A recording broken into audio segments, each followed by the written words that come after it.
13, 14, I started to feel like my body was inadequate and that wasn't thin enough. And I was very jealous of a school friend who had the kind of conventional ideal body. So my story started when in my late teens.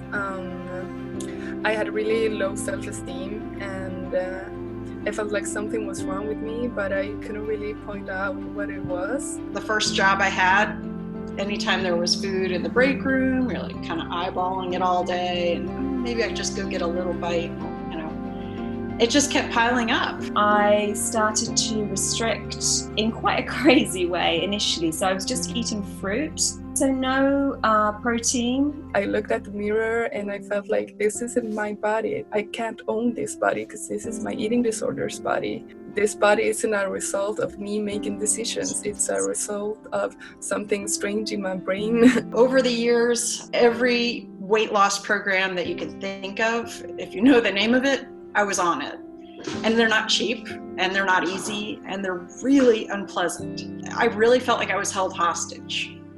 I was very restrictive, although I didn't realize it at the time, where I would kind of eat the same thing. I would often feel like I would overeat and feel bad about it. I didn't feel happy about my body, and I felt like I needed to always kind of try and keep it in check. The restriction parts in between were becoming shorter and shorter.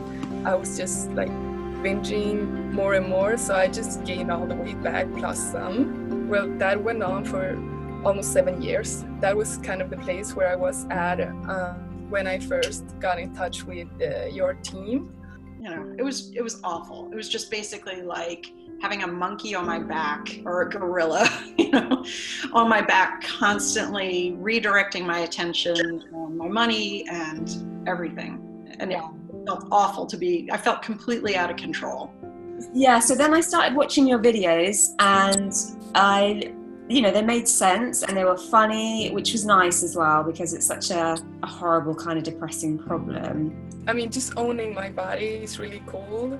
I honestly don't even think my body looks any different, but my view on it is just different. Well, I saw your video, that introductory video. I listened to it on a car ride, and I nearly pulled over because I was like, oh my gosh, like this is not anything like anything I've ever heard. Sort of an unexpected win for me from this program was to discover that I really had some restriction layers left there, and I learned how to manage them by going to this allowing place. The biggest change is I can enjoy where I am and the people that I'm with. I mean, one of the big things is that I've realized that I am quite healthy.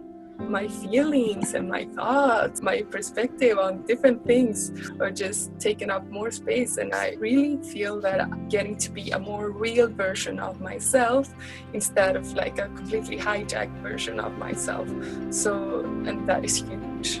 Because I feel completely comfortable in the presence of food. I don't feel obsessed. It's just not there anymore. Like, you only just need the right tools and the right help, and you can find your way out of this. I'm so sure if I did it, anyone can do it. And Lydia is amazing. Lydia, you're just born to be a coach. Like, I'm so sure about that. So I just feel like me, and I eat what I like to eat. It's hard to even find words for how good it is, because it just seems like, well, duh, this is how you live. It just seems so natural now. It's almost hard or almost impossible to see why it was so hard before.